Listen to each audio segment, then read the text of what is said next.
Hello students, तो class 12th में NCERT exercise 7.9 का क्लास 12 मैथमेटिक्स में हम इंट्रोडक्शन कर रहे थे और ये एक्सरसाइज बेस्ड है बच्चों definite integrals fundamental theorem of calculus पे।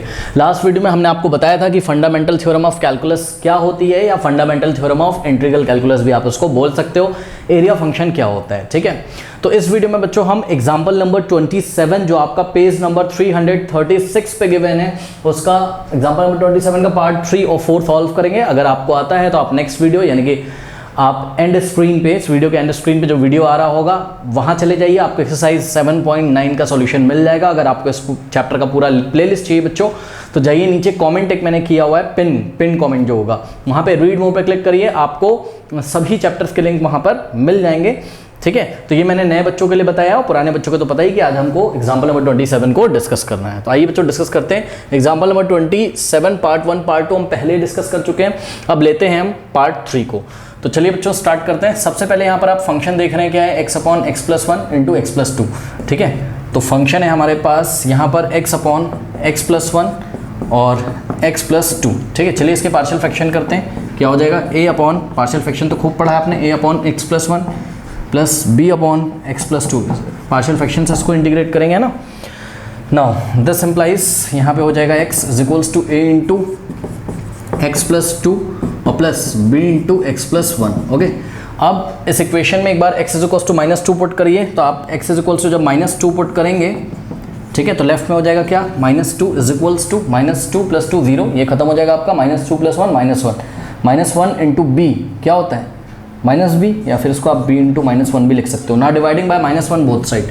-1 से लेफ्ट में और -1 से राइट में डिवाइड लगाया, -1 से -1 कैंसिल, माइनस प्लस हो जाएगा 2/1 2 होता है। तो b की वैल्यू बच्चों आ गई यहाँ पर 2, यहाँ पे मैं डायरेक्ट पुट कर देता हूँ, तो b की वैल्यू कितनी आ गई आपके पास +2। ओके, चलिए अब a की वैल्यू फाइंड करते हैं। इसके लिए हम क्या करेंगे, इस इक्वेशन में x की वैल्यू -1 रखिए, तो putting x is equals to -1, x -1 रखोगे तो left hand side -1 is equals to x की वैल्यू -1, 2 -1 1 होता है, a इंटू 1 a आ गया। ठीक, और -1 प्लस 1 0, तो ये पोर्शन खत्म हो जाएगा, a का वैल्यू -1 आ गया, तो a की जगह हमने क्या रखा, हमने यहाँ पर -1 रख दिया, माइनस को यहाँ लगा दिया -1। ठीक है, अब क्या करना है बच्चों, देखिए हम एक काम करते हैं, फंडामेंटल थ्योरम ऑफ कैलकुलस लगाने के लिए सबसे पहले हम ये स्मॉल f है आपका, स्मॉल f ऑफ x है, इसको हम इंटीग्रेट करते हैं। ठीक है, विदाउट लिमिट्स, अभी बिना लिमिट के इंटीग्रेट करेंगे और फिर जब कैपिटल f ऑफ x यानी कि इसका एंटी डेरिवेटिव यानी कि इसका इंटीग्रल आ जाएगा तो उसमें हम लिमिट लगा देंगे, upper limit minus lower limit. तो चलिए इसको इंटीग्रेट करते हैं बच्चों। इसको इंटीग्रेट करने का मतलब इसको इंटीग्रेट करना।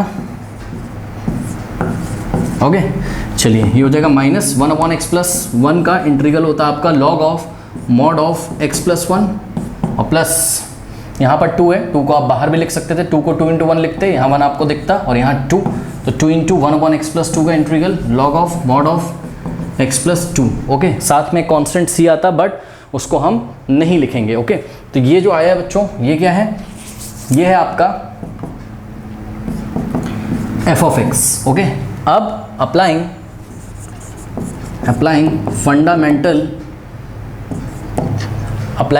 Second fundamental theorem of calculus. Okay, second fundamental theorem of calculus क्या होता था हमारे पास, यहाँ पर integral of any function f of x dx ये होता था, f ऑफ b मतलब lower limit upper limit minus lower limit. ठीक है, एंटी डेरिवेटिव जो आता था हमारा कैपिटल f ऑफ x उसकी वैल्यू अपर लिमिट पे फिर माइनस लोअर लिमिट पे, तो f of b minus f of a। तो बच्चों यहाँ पर इसका जो आंसर आएगा वो आएगा कैसे, f of b minus f of a। b कितना है 2 है, माइनस f ऑफ a कितना है 1 है। ठीक, चलिए अब हम आपको बच्चों निकाल के दिखाते हैं f ऑफ 2 कितना हो जाएगा। तो इस फंक्शन में जहाँ जहाँ x आया वहाँ आप 2 रख दीजिए बस। तो इस फंक्शन में जहाँ जहाँ x आया यही तो f ऑफ x है ना, capital f of x, anti derivative मतलब इंटीग्रल। तो इस इंटीग्रल में जो आंसर आया आपका यहाँ पे जहाँ जहाँ x है पहले आप 2 रख दीजिए, तो आपका f ऑफ 2 आ जाएगा। ठीक है, तो हो जाएगा minus log of mod of x की जगह 2 रखना है, तो 2 प्लस 1 और plus 2 log of mod of x की जगह क्या रखना है 2, तो 2 प्लस 2 और फिर माइनस, तो ये आपने निकाला f ऑफ 2, अब माइनस f ऑफ 1। इस f ऑफ 1 को बच्चों ब्रैकेट में रखिएगा। ठीक है, तो f ऑफ 1 कैसे निकलेगा, इस फंक्शन में जहाँ जहाँ x है वहाँ हम 1 रख देंगे, तो आ जाएगा माइनस, ध्यान दें यहाँ माइनस इसको मत भूलना, ये वाला माइनस तो यहाँ कॉपी किया, और यही रीज़न है इसको हम ब्रैकेट में लिख रहे हैं बिकॉज बाहर माइनस है तो अंदर साइन चेंज हो जाएंगे। तो minus log of mod of x की जगह 1 रखना है तो 1 + 1 और plus 2 into log of mod of x की जगह 1 + 2, ये ऐसे। ठीक है, सॉल्व करते हैं तो ये आ जाएगा आपके पास is equals to minus log of mod of 2 + 1 3 होता है और प्लस 2 इंटू लॉग ऑफ 2 + 2 4, तो लॉग ऑफ मॉड ऑफ 4 और माइनस, अब ध्यान दें ब्रैकेट में minus log of mod of 1 + 1 2, तो लॉग ऑफ मॉड ऑफ 2 और प्लस 2 और लॉग ऑफ मॉड ऑफ 2 + 1 क्या होता है 3 होता है। ठीक है, ऐसा आ गया। अब ध्यान देंगे यहाँ पे कर रहा हूँ बच्चों इज इक्वल्स टू माइनस, अब ध्यान दें आगे सॉल्व करते हैं, देखिए ध्यान से, माइनस यहाँ मैं कर रहा हूँ माइनस। अब एक बार बताओ लॉग ऑफ मॉड ऑफ 3 है तो मॉड ऑफ 3 क्या होता है, मॉडुलस ऑफ 3 3 ही तो होता है भाई, 3 का मॉड लोगे 3 ही तो आएगा, तो मॉडुलस ऑफ 3 की जगह हमने 3 लिख दिया। फिर क्या है plus 2 log of mod of 4 4 हो जाएगा, माइनस माइनस क्या हो गया प्लस हो गया, और लॉग ऑफ ब्रैकेट खोल रहे हैं माइनस माइनस प्लस, और लॉग ऑफ मॉड ऑफ 2 को लॉग 2 भी लिख सकते हो आप, फिर माइनस प्लस माइनस हो जाएगा, और 2 लॉग मॉड ऑफ 3 को आप ओनली 3 लिख सकते हो। ये ऐसा आ गया। अब इसमें लाइक टर्म्स क्या क्या है बच्चों, ये वाला और ये वाला, ये लाइक टर्म्स है, ध्यान से चेक करो। यहाँ भी log 3 है और यहाँ 2 है आगे, उसको छोड़ा, यहाँ भी log 3 है। ठीक है, और log की बेस कैलकुलस में e होती है, यानी कि जितने भी log लिखे हैं सबकी बेस e है, तो सभी बच्चों को पता है। तो हमने क्या किया, इसको हम पास ले आए, तो ये हो जाएगा माइनस log 3 और माइनस 2 log 3, एक तो ये हो गया। ठीक, अब ध्यान दें बच्चों, इसको आप क्या लिखोगे, इसको यानी कि 2 log 4 को आप क्या लिखोगे, 2 log 4 को आप log 4 का स्क्वायर भी तो लिख सकते हो। क्यों, log m की पावर n क्या होता है n log m, तो ये वाले 2 को हमने 4 की पावर में भेज दिया। log 4 का स्क्वायर क्या हो जाएगा, 4 का स्क्वायर 16, तो log 16 आ जाएगा। तो ये वाला जो टर्म है ये आपका बन जाएगा प्लस log 16, और प्लस में ये बचा हुआ है बस, अब तो log 2 हमने यहाँ कॉपी कर दिया। ठीक है, अब ध्यान दें, देखो बच्चों, जैसे कि मान लो इसको आप नहीं सॉल्व कर पा रहे हो अगर, तो प्रॉब्लम है आपको, मैं आपको बताऊँ, मान लो -x और -2x होता तो आंसर क्या आता, -3x आता कि नहीं आता। तो वही चीज़ तो यहाँ लिखी, माइनस बस x की जगह log 3 है, -2x की जगह log 3, देखो -x माइनस log 3 -2x तो -2 log x। ओके, तो आंसर हमारा क्या आ जाएगा, माइनस माइनस प्लस दोनों ऐड हो जाएंगे और साइन लगेगा माइनस का, यानी कि -3x आना है, तो माइनस हमारे यहाँ पे क्या आ जाएगा -3, और x की जगह हमारे पास क्या है log 3। ठीक है, ये हो जाएगा। अब प्लस ये हो जाएगा आपके पास log 16 और प्लस log 2। ओके, अब क्या करें, देखिए अब एक काम करते हैं, हमको पता है क्या, देखिए बच्चों हमको पता है कि log a इंटू बी ये होता है log a plus log b, सही है। या फिर हम ये भी बोल सकते हैं कि log a plus log b log a into b होता है। तो ध्यान चेक करिए, ये रहा आपका a और ये रहा आपका b, तो आपको ये दिया हुआ है log a plus log b आपको दिया है, log a plus log b आपको दिया, आप इसको log a इंटू बी लिख सकते हैं, मतलब इसको तो हम ऐसे ही कॉपी कर लेंगे, -3 log 3 और प्लस, अब देखो log a plus log b, ये हो जाएगा log a इंटू बी, यानी कि log 16 इंटू 2। देखो ध्यान से चेक करो, अगर हम इसको वापस से लिखें log a इंटू बी को, तो log a plus log b लिख सकते हैं, तो इसको हमने ऐसे लिख दिया। ठीक, और 16 इंटू 2 कितना होता है 32 होता है, तो ये आ जाएगा log ऑफ 32, तो log ऑफ 32 आ गया, सही है। अब क्या करें, अब देखिए यहाँ पे स्टूडेंट्स सबसे पहले आप ध्यान दीजिए क्या कि देखिए बच्चों ये जो -3 है आगे, ओके, इसको आप एक काम कर सकते हो क्या, -3 को अगर इसकी पावर में भेज दो, या आप 3 को इसकी पावर में भेज दो, माइनस को इधर ही रहने दो, तो कोई प्रॉब्लम उससे है नहीं, बात समझो। इसको हम लिख सकते हैं माइनस लगे रहने दो और 3 को इधर भेज दो इसकी पावर में, तो log 3 की पावर 3 हो जाएगा कि नहीं भाई, चेक करो ना, log m की पावर n वापस से आगे आ जाएगा, माइनस को नहीं छेड़ा, माइनस को ऐसे लगे रहने दिया। ठीक है, तो इसको हमने इसकी पावर में भेज दिया, प्लस अब ऐसा क्यों किया अभी आपको पता चल जाएगा। अब ध्यान से चेक करिए स्टूडेंट्स, ये हो जाएगा आपके पास माइनस log और 3 की पावर 3 27 होता है, और प्लस log 32। अब ऐसा जब आ गया तो इसको आप ऐसे भी लिख सकते हो, कैसे, ध्यान दें, ये बच्चों आप लिख दोगे इसको, देखो log 32 के आगे पॉजिटिव है, इसको आप पहले लिख लो, तो log 32 और माइनस log 27 सही है। अब log a minus log b क्या होता है, log a अपॉन b, ठीक है। यहाँ पे मैं आपको दिखा देता हूँ क्या करने जा रहा हूँ। देखो बच्चों, log a minus log b is equals to log of a by b, ये प्रॉपर्टी होती है।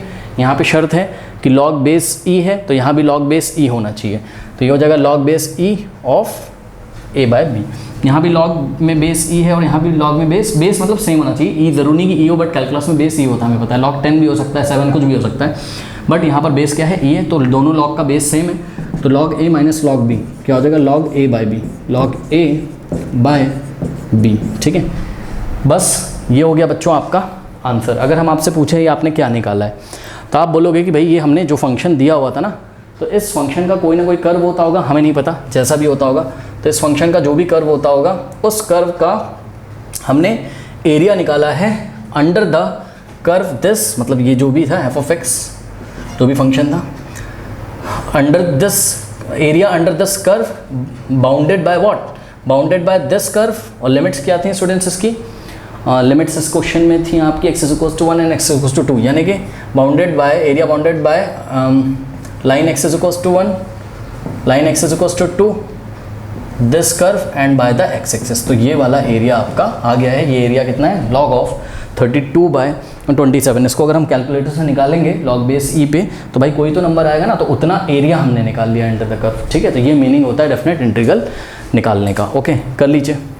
27 एग्जाम्पल का पार्ट 4 देखिए, ठीक है। बहुत ही ईजी क्वेश्चन है, वैसे आप लोग बना लोगे, फिर भी मैं कर दे रहा हूँ। Sine cube 2t into cos 2t, ठीक है। तो इसका इंटीग्रल निकालना है, लिमिट है 0 टू पाई बाई 4। ओके, चलो बहुत बढ़िया। अब यहाँ पर बच्चों ये रहा आपका फंक्शन, ठीक है। तो यहाँ पर एफ ऑफ एक्स नहीं, एफ ऑफ टी है, क्योंकि ये function this is the function of T. Okay, तो एफ ऑफ टी आपको स्टूडेंट्स दिया हुआ है कितना, sine cube 2t into cos 2t, ठीक है। तो ये आपको बहुत इजी है, सब्स्टिट्यूशन करेंगे हम, आपको पता है, लेकिन उससे पहले हम विदाउट लिमिट हम इसको इंटीग्रेट कर लेंगे, ठीक है, t के रेस्पेक्ट में। तो अगर हम इसको इंटीग्रेट करना चाहें तो यहाँ भी हम लिमिट नहीं लगा रहे हैं, और t के रेस्पेक्ट में करना है इंटीग्रेट, तो ऑपरेटर dt लगेगा। तो इधर भी राइट हैंड साइड में इंटीग्रेशन का साइन और ऑपरेटर dt हम लगाते हैं। अब हम एक काम करते हैं, ध्यान से चेक करिए बच्चों, साइन क्यूब 2t को आप लोग साइन 2t का होल क्यूब भी तो लिख सकते हो, सही है ना। तो हम यहाँ क्या करते हैं, साइन 2t को साइन ऑफ 2t लिखा है, साइन ऑफ 2t, साइन का एंगल क्या है 2t, जैसे साइन थीटा होता है वैसे साइन 2t है, ठीक है। तो साइन को आप क्या करो, साइन को आप कुछ लेट कर लो, लेट अस से साइन 2t, t तो अज्यूम नहीं कर सकते बिकॉज t तो क्वेश्चन में दिया है। तो लेट अस से यहाँ पर हमने साइन 2t को u अज्यूम कर लिया, x अज्यूम कर लिया, कुछ भी आप अज्यूम यहाँ पे कर सकते हो। तो सपोज हमने इसको u अज्यूम कर लिया। Okay, now differentiating both side with respect to t, क्योंकि क्वेश्चन हमारा यहाँ पर t के रेस्पेक्ट में दिया हुआ था। तो t के रेस्पेक्ट में बच्चों अगर आप डिफरेंशिएट करोगे तो साइन 2t का जो डेरिवेटिव होगा वो होगा cos 2t, और t के कोफिशिएंट से मल्टीप्लाई करेंगे, डेरिवेटिव निकाल रहे हैं। या फिर आप ऐसे कर लो, पहले पूरे का कर लिया, साइन का आ गया cos, और 2t का t के रेस्पेक्ट में 2 हो जाएगा डेरिवेटिव, तो 2 से multiply is equals to u का बच्चों हो जाएगा du बाय dt, और dt आ जाएगा आपका इधर, ठीक है।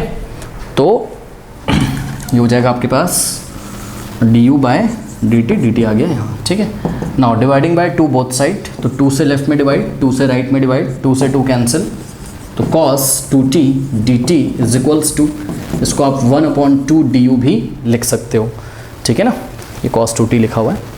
बस अब बात बन गई बच्चों आपकी, ये हो जाएगा, ध्यान दें, देखिए cos 2t dt की जगह आप 1/2 du लिख सकते हो। तो 1/2 तो इंटीग्रेशन के बाहर आ जाएगा, सही है। और साइन 2t को बच्चों आपने u अज्यूम किया था, तो साइन 2t की जगह आपने u रखा और पूरे पे यहाँ पर क्यूब लगा हुआ है, ठीक है। और cos 2t dt की जगह 1/2 du, ये देखिए अब ये कितना इजी हो गया।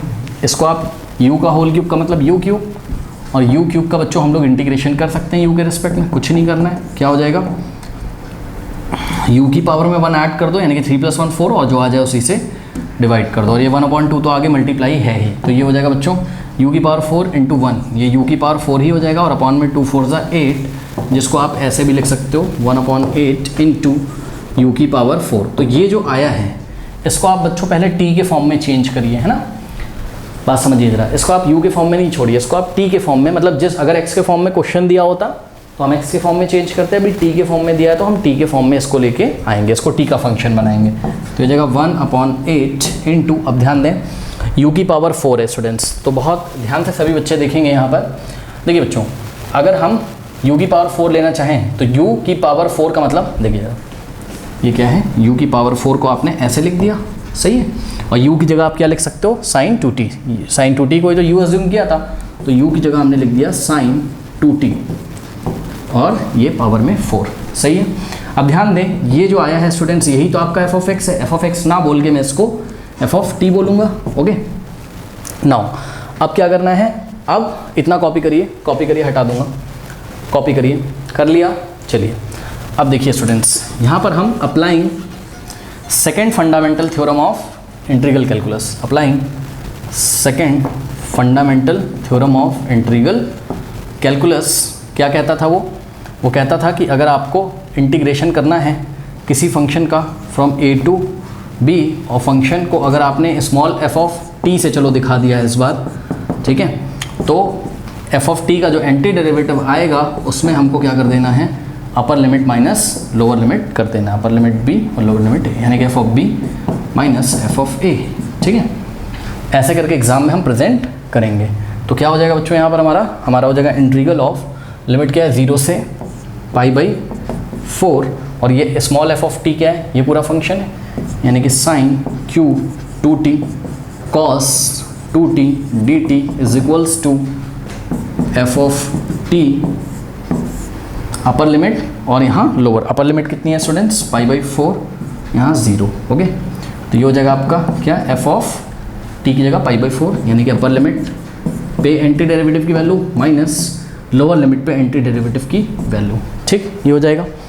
बस अब निकाल लीजिए, क्या यहीं से मैं आपको बच्चों अलग से निकाल के दिखा देता हूँ। f ऑफ t कितना है आपका, f ऑफ t है आपका 1/8 sin 2t की होल पावर 4। तो हमको क्या चाहिए, पहले हमको f ऑफ π/4 चाहिए, है ना, अपर लिमिट पे एंटी डेरिवेटिव की वैल्यू। तो f of π/4 is equals to what, 1/8 और साइन ऑफ 2 इंटू, इस फंक्शन में जहाँ जहाँ t आ रहा है हम π/4 रखेंगे, तो 2 इंटू π/4, एक्चुअल में साइन 2t, ये एंगल है ना साइन के लिए, तो साइन ऑफ 2 इंटू टी की जगह π/4 रखा और इसकी होल पावर 4, तो ये आ जाएगा 1/8 साइन, अब देखो 2 1 2 2 2 4 π/2, और साइन π/2 1 होता है, साइन π/2 ये क्या होता है 1, ठीक, इज इक्वल्स टू 1/8, ध्यान दें 1 की पावर 4 1 ही होता है, और 1 इंटू 1 1/8 आ गया ये, ठीक है। तो ये आ गया आपका f ऑफ π/4 कितना आ गया, 1/8 आ गया, माइनस f ऑफ 0, ठीक। तो f ऑफ 0 मैं आपको निकाल के दिखाता हूँ। तो f ऑफ t में जहाँ जहाँ t था आप 0 रख दीजिए, तो क्या हो जाएगा 1/8 और साइन 2t की जगह 0, तो 2 इंटू 0 की होल पावर 4, तो ये हो जाएगा 1/8 और साइन 2 इंटू 0 0, यानी कि साइन 0 की होल पावर 4, तो 1/8 और साइन 0 क्या होता है, 0 ही तो होता है, 0 की पावर 4 करोगे 0 आएगा, यानी कि 1/8 इंटू 0 0, तो यहाँ आ गया 0 इज इक्वल्स टू 1/8 में से 0 माइनस करो तो 1/8 आपके पास आ जाएगा। तो your final answer is 1/8। Okay बच्चों, अगर आपसे कोई पूछे कि इसका मीनिंग क्या है, तो इसका मीनिंग ये है कि ये जो फंक्शन दिया हुआ है f ऑफ t, इसका कोई ना कोई ग्राफ होता होगा, कोई ना कोई इसका कर्व होता होगा, अब चाहे जैसा आ जाए, इसका कर्व मान लो ऐसा आ गया है, ठीक है। तो x इज इक्वल्स टू 0 से, ये कर्व है, तो x इज इक्वल्स टू 0, यहाँ से x इज इक्वल्स टू 0 क्या होगा, y एक्सिस होगा। तो ये वाली जो लाइन है x is equals to 0, x is equals to 0 क्या होगा, y एक्सिस ही तो होगा ये, और x इज इक्वल्स टू π/4 यहाँ कहीं से, x इज इक्वल्स टू π/4, ये वाली जो ऑर्डिनेट है या लाइन है। तो इन दोनों लाइन्स, ये x एक्सिस मतलब बात समझो, t एक्सिस बोल दो भी इसको, क्योंकि वेरिएबल यहाँ t चल रहा है, कोई बात नहीं, t एक्सिस वैसे इसको बोला नहीं आता, बट एक्सिस तो ये होगी, ठीक है। और ये कर्व है आपका, ये f ऑफ t, तो f of t is equals to 0, t is equals to, क्योंकि वेरिएबल t है, t is equals to t is equals to 0, t is equals to π/4, और t एक्सिस द्वारा जो बाउंडेड एरिया है वो हमने निकाला है, और वो एरिया कितना है 1/8 स्क्वायर यूनिट्स। अभी आप यहाँ स्क्वायर यूनिट्स वगैरह कुछ नहीं लिख रहे हो, बिकॉज आपको यहाँ पर ये नहीं पूछा गया कि आप निकाल क्या रहे हो, ठीक है। फिर भी हमने आपको पढ़ाया था कि एरिया फंक्शन क्या होता है, इसका मीनिंग क्या है, तो ये सारी चीज़ें। ओके तो स्टूडेंट्स, एक्सरसाइज 7.9 का जो सॉल्यूशन है वो एंड स्क्रीन पे आ रहा होगा। तो चलिए फिर मिलते हैं नेक्स्ट वीडियो में, तब तक के लिए पढ़ते रहिए, बढ़ते रहिए, ऑल द बेस्ट।